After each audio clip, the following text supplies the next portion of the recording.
Welcome to Firebird Tech. As always, I'm Nick.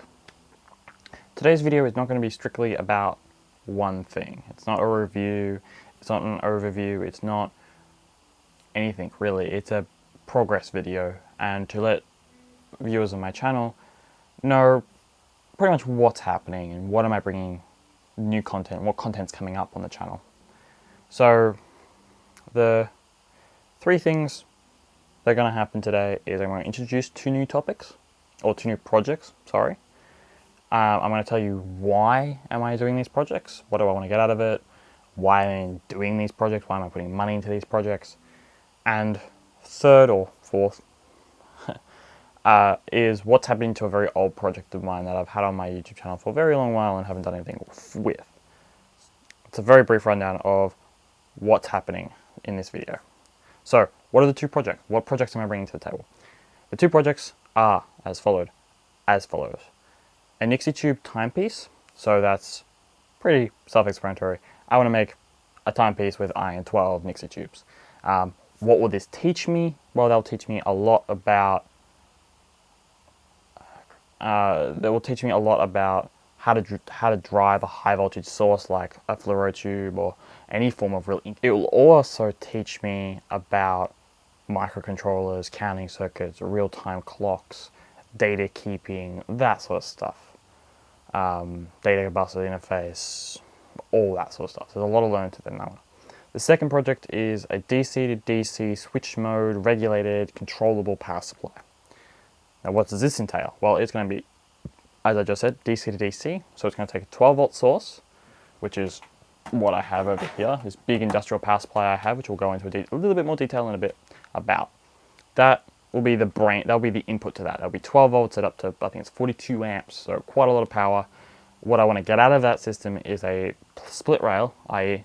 a split rail, adjustable, current adjustable, all that sort of good stuff, between 0 and 10 volts, and 0 and negative 10 volts, at between 0 and 3 amps for both rails. So in theory, it should be a 60 watt power supply in essence.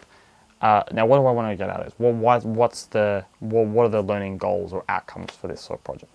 The learning outcomes of this will be, I will know how to create an AC signal from a DC signal. I will know how to use a switching device to switch a said signal. I'll learn about transformers, ways of I'll learn about AC to DC conversion and how to get a really nice clean DC signal off a switch mode power supply or a linear power supply. I'll learn about analog to digital stuff. I'll learn about how to make an Arduino or microcontrollers in general, a power supply driver without using dedicated logic or specialized chips. I will learn about isolation, PCB design for isolation to make sure I'm meeting UL and those sorts of requirements if I do actually wish to go and sell this project as a product. That's some of the stuff we'll be covering that's down here on the table that you may or may not be able to see. So that sort of stuff. I'll cover the old projects video, which I'll probably link in up here if you guys want to go watch it. It's a fairly old video now, but the idea behind that project was it was an FPGA that's powered purely off a single chip solution FPGA. That means I use one device, a single FPGA, and do absolutely everything I need to do in it except for analog to digital conversion and the analog front end. That was a little bit ambitious, to say the least. For a first-year electrical engineering student, that's a little bit ambitious. I'm good, but I ain't that good. So that's been pushed much more towards the back end right now to go forth with that project. I will put that out there again. As I said, that's still going to be on the table. It's still there as a project I wish to do and make. I just don't have the knowledge right now to use an FPGA to do that sort of thing. I don't even know how to interface a serial device to anything right now. I don't even know Arduino for crying out loud. So yeah, it's a bit above me right now. So that's really what that project is. It's out of my league right now, so it's going to be put on the back burner. But it's still something I'm definitely going to think about. Now, a big question that may come to all of my viewers' minds, or a good majority, is why am I even doing personal projects? If I've got uni work to do, why am I making these projects? And it comes down to maybe a very recent tweet of mine that I made sort of maybe in a bit more frustration than anything else, is my university engineering degree seems to be primarily based off of baseless maths. I feel like I'm back in a year 12 mathematics class, as opposed to being in my second, well, actually third year of engineering at uni, and I'm barely learning how to put a circuit together, let alone proper real-world analysis of it and seeing what this actually does to a circuit. What if I change the base resistance on a transistor, or how to use a linear switch, how to use a linear regulator, or anything like this. I've barely learned this, and I'm basically in my second year of coursework, my third year at uni, and I haven't learned a lot that actually makes me a capable engineer. It just seems like we're just going through the motions of a mathematician right now and not even doing anything to do with actual engineering. And this is a big problem. The way I learn is primarily by teaching material back to people, one reason why I have a YouTube channel. And the other way I teach, or other way I learn, is by doing, is by going through and going, this is how I use the part, this is what I need to make this part work, okay, let's wire this up and let's experiment with it. It's how I learned how to use Arduino, primarily, is just wiring one up and seeing what happens when I change a bit of code. And okay, that maybe won't be the best way of learning, but it's the way I find that I learn the best. So if the university is going to teach me the way that works best for me, then I'm going to have to basically self-teach. And that's where these projects come from, is I can see what I want to get out of these projects, what learning I want to do with these projects, and I can see that they're a reasonable, achievable project for a second-year electrical engineer. Making a Nixie tube clock is like driving 80 incandescent light bulbs through a microcontroller. That's essentially what it is. So I'll be learning about real-time clocks and keeping that sort of data and reading that sort of data. I'll be learning about how do I isolate that sort of thing? How do I generate 170 volts off of a 12 volt DC system? Another reason why I have a DC to DC switch mode system that I want to work with. So yeah, that's the sort of stuff that comes with that. So that explains why I'm doing it. I'm doing it because the uni's not teaching me how to be an engineer, they're teaching me how to be a mathematician. Now, is that necessarily a bad thing to learn about maths when you're learning about engineering? No. I understand that engineering is very heavily based on maths. I get that. But the bit that most people may misinterpret is the fact that people may think I'm saying, that's not what I'm saying. I'm not saying that maths is not important to being an engineer. I'm just saying I would wish to see that the maths I'm being taught is actually used. Not just, here's a whole bunch of maths and that's it. They're not showing us in a real world, non-contrived way where this math is actually being used. That's the biggest issue I have with my course right now, and the coursework as a whole. But without getting into a full 1.5 hour rant here, let's move on to what I'll be covering about the projects as they stand right now. So Nixie tube clock, or Nixie tube timepiece. I haven't quite worked out how I want to box up the Nixie tubes. I've got 8 on the way with a pre-built power supply for them, because frankly I'm not experienced enough to make 170 volt from a 12 volt supply that's completely transformerless. That looks awesome. So not quite skilled enough in that yet, so I just bought a unit off eBay and away I go. So Ukrainian IN12s, they're forward ejecting. I'll probably put a small picture from the eBay listing up in the corner here, so you guys kind of know what I'm talking about when I say Nixie tubes. So yeah, I haven't quite worked out how I want to put them in, or what I want to put them into. Do I want to make a Fallout video game style Nixie tube clock? Do I want to make a very classic Nixie tube clock? Do I want to do something like an Apollo 11 US era master standard time clock that you'd see in a control center in Apollo era, in the Apollo 11 era? I haven't quite worked out how I want to box it up yet, but I'll work out that after I get the whole thing sort of working. What do I know thus far about Nixie tubes? I know that they're basically 10 incandescent light bulbs packaged into a tube, into a vacuum tube, or an evacuated tube. That means they're quite fun to play with. It does make them kind of dangerous because you need 170 volts DC to drive them, which is quite high. But the really good volts, you'd be thinking, do I need 170 amps, or do I need 17 amps to drive these things? No, actually, you need 3 amps, or 3 milliamps, sorry, 2.5, 2-ish milliamps usually, to drive a Nixie tube, which means they're not as power hungry as people usually think. The problem being though is that they're not exactly long lasting. So you got to find out ways of doing certain things with them to make them last a bit longer. But again, that's technology that is enableable, that I can use, sorry, with Arduinos and stuff like that. So what do I really want to get out of the Nixie Tube project, the Nixie Tube timepiece project? What I really want to get out of it is, how do I drive high voltage sources independent and with a fairly low voltage source like a microcontroller, such as an Arduino or any other microcontroller, be it an FPGA or a full-size like computer like I have behind me. That's really one thing I want to get out of it. The second is, how the heck do you even simulate in a computer program a Nixie Tube or any other form of high voltage or weird obscure part? That will be probably a video, quite a lengthy video within itself. How to use a program like Multisim to look at stuff that's maybe a bit obscure. Obscure logic devices, if you want to really want something obscure, so look up the 74141. Yeah, I got that right. Or a Nixie Tube in general. How do I simulate obscure devices? How do I add obscure devices to programs, such as NI Multisim, LT Spice, that sort of stuff. And I do actually plan to make it Arduino powered. That may make a few people cringe. People may think I want to use a PIC. I should be using a PIC device to make it sort of period accurate, but it's more or less a display. It's not necessarily period accurate. If I wanted to period accurate, I can actually use, I do actually have in my possession 80s era PIC chips. The problem, however, is the PIC chips I have do not have enough digital outputs. Even if I was to shift register and multiplex the living heck out of the Nixie Tubes, I still don't have enough digital outputs. I worked out if I was to shift register, if I was to use a 10-bit shift register and multiplex all my tubes, I'd still need more than 12 digital outputs. The only microcontroller I have that's from that era has 8 digital outputs. Only 2 of them can be PWM.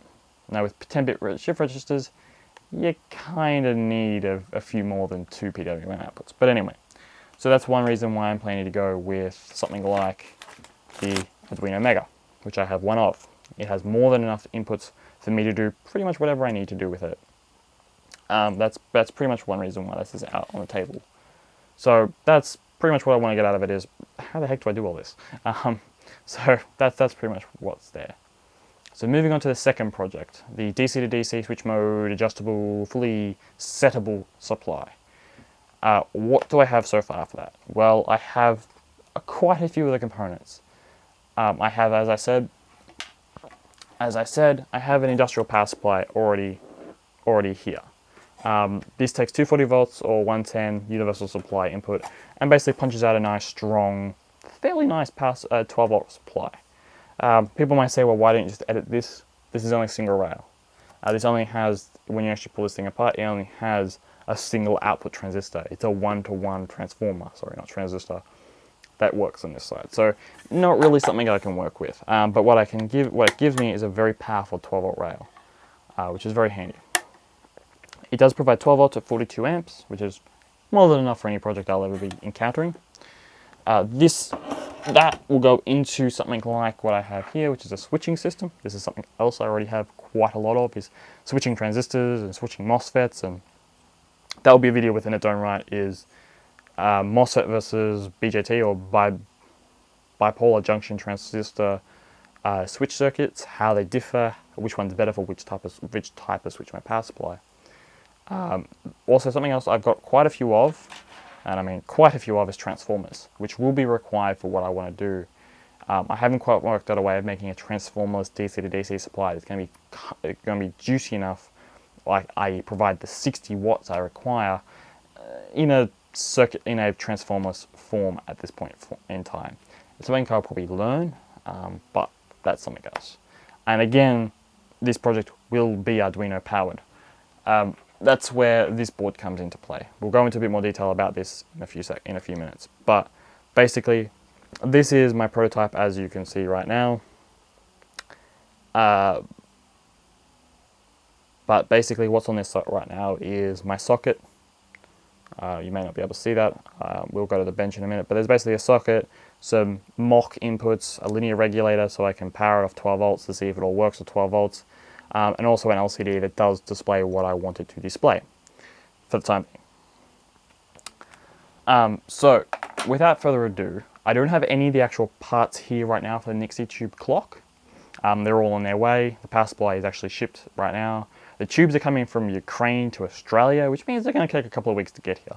But unfortunately, Ukraine and Russia are about the only places you can get this stuff right now, which is a little bit of a pain in the backside to get this sort of stuff. But that's okay. I'll deal with that and wait a couple of weeks, which is fine.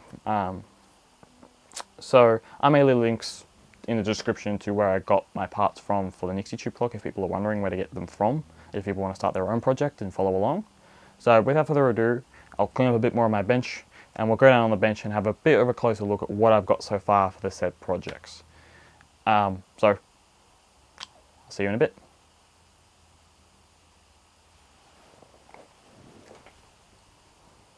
Alright, on to the parts I have right now. Now, I said I didn't have any of the parts for the Nixie Tube clock. I actually only have one part right now, which I actually salvaged from an old flash, an old camera flash, which was barely functioning. It's a tiny little, oops, that switch. It's a tiny little part called an NEG2 or NG2 filament lens or lamp, or just a neon lamp for short. Tiny little guy. There you go. You should be able to see that. Little clear, two little terminals. There's actually an inert gas inside of these that allows it to basically glow with a very ubiquitous or known orange. It's a very nice orange. Unfortunately, I don't have a way of powering it right now because, as I said, the power supply hasn't arrived. These things run at about 150 volts as well, but they require even less current than a Nixie Tube to run. These things are usually under a milliamp, but still require 170 volts to drive, which is one reason why it was used in a camera flash, because this thing would only conduct when the camera's main capacitor, which I have just here for your enjoyment, reaches about 170 volts, which is enough to fire off the xenon tube. So basically it was like a little bit of a check lamp to say, yep, you can now fire the flash. So that's what it was used for, and that's why I have it. On to now the power supply pieces. I have a lot more of this than I do of the neon tube stuff. So first things first, we'll get the big beast out of the way. Sorry, give me 2 seconds. Unfortunately, this lens is not the greatest. There we go. So this is the really big power supply that I have. It's actually an industrial power supply that I got from my own brother. It seems to work fine. Admittedly, I don't really have a way of loading it to 42 amps. I've loaded it up to about 12 amps. She got really warm, but still was totally fine at 12 volts. No voltage sag whatsoever. So that's good. It doesn't really even have a brand on it. It's a sort of a weird, obscure, cheap, Chinese-y power supply as far as I can tell. But it does the business, don't get me wrong. So it's got a little adjustable pot down here, or sorry, a trim pot, to trim the internal voltage. So you can trim it from about 10.5 volts up to about 13.6. So in theory, you can actually charge a very good battery off of this, or use this as like a UPS test device. Basically, you could basically emulate a 12-volt battery in a UPS with this, which is kind of handy. As you can see, very well clearly labeled, VPOS VNEG, 3 terminals for each, under this nice little clamp. As you see, it is an earth device. This cable I'm actually using on it is actually an Australian standard cable, which is kind of a bit nice. But this is not really the way you're meant to wire these things in, but it's good enough for the time being, just for testing. There's a lot of shielding and a lot of components in there. We won't actually pull this thing apart, frankly, because it works and I don't really pull stuff apart that works. So that's the first piece out of the way. The next piece to talk about is the bit I showed in the video, which I call the switching circuitry. This is the little PCB I have, or I've been working on, sorry. I'll just zoom in on it for you guys. It's a bit of a test board at this point in time. So this side we have the 2 power leads and the main data lead. What goes in here is the square wave to switch the transformer on and off. This other connector is actually where the transformer connects. Right now I don't actually have my final transformer picked or anything like that, and primarily because I'm going from 12 volts to 12 volts, or 12 volts to 10, or 12, basically it's a 1-to-1 isolating transformer that's center tapped. You don't find a lot of them around the place. I've actually sort of put out some feelers and get some quotes back for something of a 60 watt rating, so sort of about 75 to 80 VA rated transformer. You're looking at about 140 bucks. So what's on here right now? What's on here right now is a very, sorry about that, video just stopped. What's on here right now is basically a fairly high value, about 560 ohm base biasing, it's collector to base bias resistor, just to give this a bit more juice. The part itself that's on here, I don't know if you can pick up the part number on that, but it's an MJE 13007, I'm pretty sure. J13007. Double O or triple O? 007. I usually get that right. So that's mounted on a nice little heatsink right now. You probably can't see that. But that's just a little TO220 heatsink that I had lying around just to give it a little bit of extra juice. So yeah, ooh, crispy. Let's see how close I can get it. I don't think you guys can see the part number on that, unfortunately, but it is a 13007 BJT switching transistor. So it's a pretty standard transistor used in fairly low power devices. It is rated for a constant current of about 8 amps at up to, I think, 32 volts or 40 volts or something like that. So it matches quite nicely with my project. I will be doing a video, this is one of the videos that will be coming out as part of this project, is should you use a transistor such as this, a BJT or bipolar junction transistor, or a MOSFET, such as something along this line. This is one of the ones I also have. This is a little Fairchild part I pulled out of a plasma TV. It was on the primary side. You probably can just make out, oh there we go, the part number on that if you guys want to go look it up. FQPF 16N25C. There we go. A little Fairchild, that's rated for 60 volts at like 16 amps. So for the same size you get a different current transformer. But that's something else I've got so far with the project. On to now the bit more complex one that will take quite some time to explain. Ooh. There we go. So this is what I call my development main board, I suppose. This is all the digital side of stuff. So what comes out of here via the little tiny stud jack for the time being. This will actually be a trace on the final PCB. What comes out of that pin is the switching frequency that goes into our transistor here via the other jack at that end. That should give you an idea. The red and black wire that's running over here right now, there we go, is from this linear transistor, linear regulator. So 12 volts comes in here, 5 volts comes out of here. That goes into the 5 volt rail and powers everything, including the LCD, which is right here. So this is running directly off this. All this stuff down here, which is my fake optocoupler inputs, which I'll get to in a little bit, is all running off of this one device right here. It just simplifies stuff. It also means this is not running off of the quote-unquote V-in pin. It actually goes directly to the 5 volt pin of the Arduino. People may be asking about the ZIF slot, or the zero input force slot. It's for making reprogramming easier, so I don't have to chuck the whole thing into, or carry around my room, more or less. So I can just sort of, yeah, come on. So I can just sort of clip that in, and there's my powered circuit basically, and I can take that out and work with it. I think I put that in backwards, but that's okay. You guys should get the idea. No, the red does not mean the Arduino is dead. It's just a way of me telling the difference between the 5 of these things I have. Yeah, I bought 5 Arduino Micros for I think about $3 for total pricing, so I didn't get them for too bad of a price. So this power supply project will be powered by an Arduino Nano, as you can see here. That just makes things nice and simple and easy. So if you guys give me a few seconds, I will get this thing powered up on the bench on the other side, and we can see what displays on the LCD.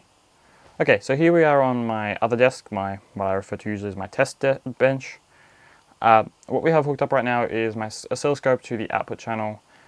These potentiometers, which I didn't explain on the other bench, sorry, these represent basically the output voltage, or current, or both. There'll be probably 4 of these eventually. I just don't have enough potentiometers right now that work. But what these do right now is they basically read the voltage, they scale and read the voltage from the output. So basically these will be isolated through an optocoupler or such device to read the output voltage. So whatever the voltage is, gets through here, scaled, does all that sort of stuff into this microcontroller, and the microcontroller knows what the output is, i.e. plus 5 volts, plus 7 volts, minus 3 volts, minus 5 volts, independently. That's why there's 2 of them. So what we'll do right now is we will power this little guy up. Hopefully she'll power up fine the first time.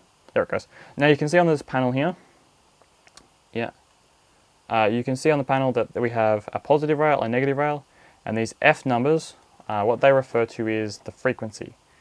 The way in which this is currently running is it takes these 2 frequencies, averages them, and that's what actually comes out of this pin. So as you can see, if I go over to here and refocus on the monitor, you can see that we have a waveform coming out of it, and if I change one of the potentiometers, you can see that the frequency changes. That's as simple as it is. Now you may be wondering why it's not a very smooth transition, is because this is running off a microcontroller. So it has to actually refresh the panel and then refresh the tone, i.e. the square wave that's coming out of the said pin. So eventually there will be quite a few averaging, there'll be quite a bit of maths going on inside this, so it won't be as fast at rate.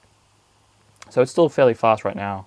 And you can see if I swing back to the controller itself and refocus to make that nice and crispy, you can see that when we change one of the voltages, this number up here changes, and so if you take the average of these 2, that will be what the frequency is in hertz that this pin's actually putting out.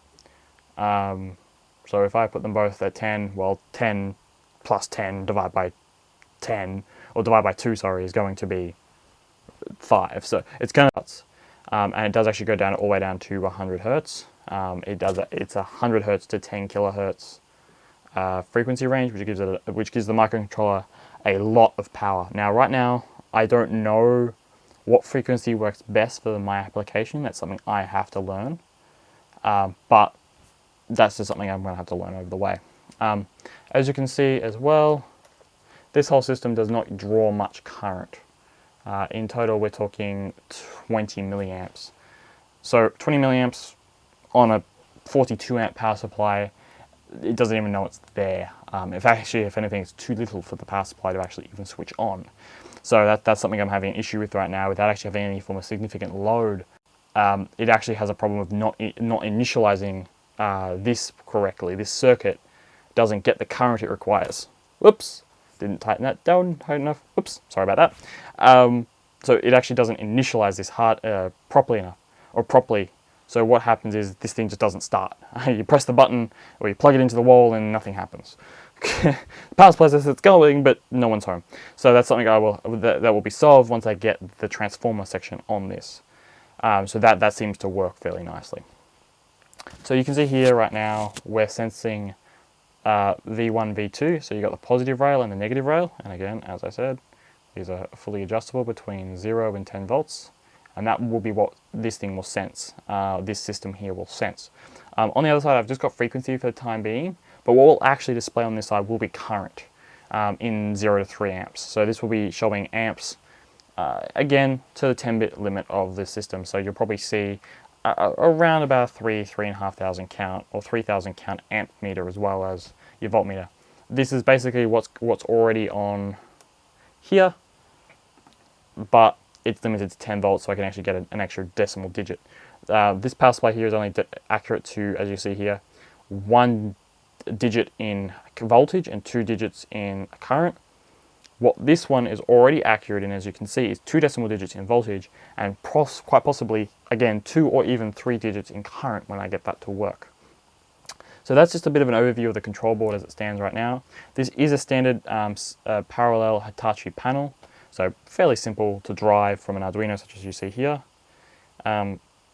This is just a 7805, so 5 volt positive voltage regulator, a little bit of smoothing caps here. Nothing very complex at all, and I mean at all. This thing is stone cold because, again, this thing is not using much power, even with what will effectively be four optocouplers or 2 optocouples and 2 current transformers. I haven't quite worked out what's happening with all that yet.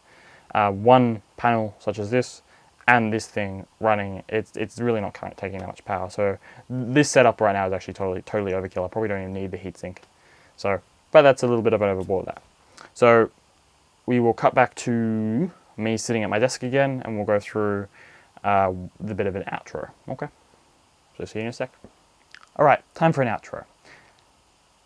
As you can see today, I have 2 projects that I am getting pretty well on. I am already fairly knowledgeable in a lot of the areas required to complete these projects.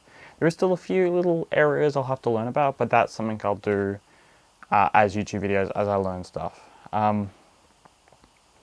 So don't expect really a blog post to do with this sort of stuff. The videos you'll get will be more or less learning videos, choice videos. As I said with the DC supply, a video for that will be transformer versus no transformer sort of supplies supplies. So what can you do without a transformer? What can you do with a transformer? That sort of thing. Other videos will be like, another video for the switch mode power supply will be, do you use a BJT or do you use a MOSFET? So that'd be something. With the Nixie tube display, you'll get stuff like a video will definitely be how to drive a Nixie tube. I've seen a lot of text-based write-ups, and if you Google stuff, not a lot of videos on how to drive a Nixie tube not using the classic methods of a 74141, which is a Nixie tube Nixie tube driver. It's like quite literally a decoder for a Nixie tube. You give it 4 bits, a 4-bit binary number, and it spits out the correct combo to make that driver work. Which means, yeah, you go from 10 inputs or 10 outputs to 4, which is kind of a bit nice. But I want to explore ways of not using that. Can we use something like an FPGA to do that for us? That would be kind of nice. You put one number, or you put a sequence of numbers in, probably a 6-bit number or 8-bit number in, and it gives you that number out. So all the Arduino has to do is take that number in, i.e. that clock pulse, and go, this is the time I need to display, punches it out as a binary digit, a binary number, that it then passes off to the logic and then drives all the Nixie tubes with some transistor biasing and stuff like that. So we don't blow the 3.3 volt logic system to high heck. So that's something that we'll definitely cover. Nixie tube driving is definitely something that there will be a video about. Generating high voltages, the safety around high voltages when you're dealing with Nixie tubes. As I said, it's 170 or some of the Nixie tubes I've come across at a big, decent voltage when you're talking about something like that. So how do you be safe? How do you design a product that's safe, intrinsically safe, for when you're working with those sorts of voltages? And that's something we'll definitely cover as we learn it, as I learn it, and as I sort of teach everyone, try to teach other people about it. So without making this outro extremely too long, without further ado, thank you for watching. As always, leave comments, like, subscribe, the usual jargon that everyone usually says. So, as always, I'm Nick from Firebird Tech, and thank you for watching.